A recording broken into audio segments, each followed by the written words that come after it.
you ditch your phone while on vacation? And we're not just talking social media, no Google Maps, no Uber app, no translator. A US-based company called FTLO is launching phone-free trips starting next February, and you can choose a 5-day or a week-long vacation. Bringing Mary Allers back in. That gives me anxiety. Does it give you anxiety? Yes. Just to think like no phone, no connection, all of that. So the company says that their goal is to target millennials who want to go back to their analog roots, you know, like way back when.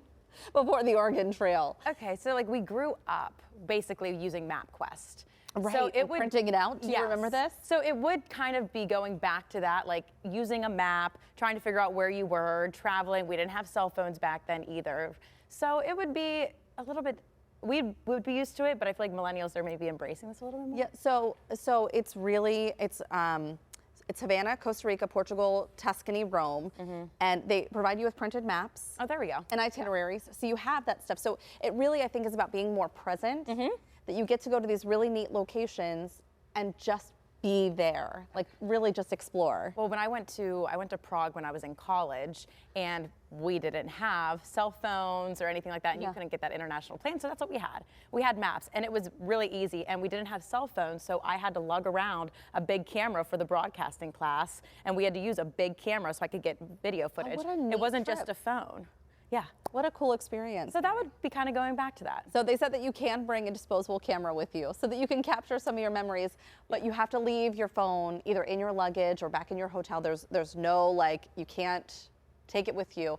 My biggest thing is now that we have kids, it's the staying connected to the family. Yeah. You know? It's just for safety too, but now digital cameras, it's a vibe. That's the thing now. That's what the kids are doing. They're getting the disposable cameras back out, and they're doing... And having them printed? Yeah.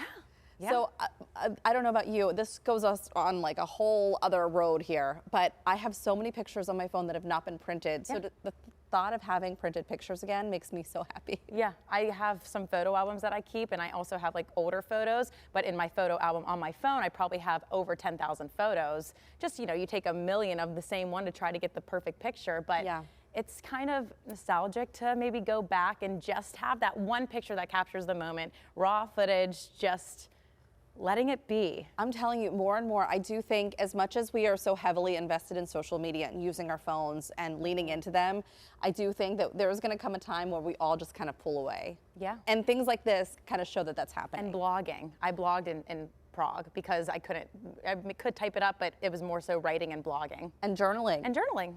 It's so interesting. I don't know. We'll see. Yeah. Well, still to come on Talk Pittsburgh, the holiday season can be chaotic, and parents aren't the only ones feeling that stress. How to make sure your child doesn't get overwhelmed. We're getting expert advice when we come back.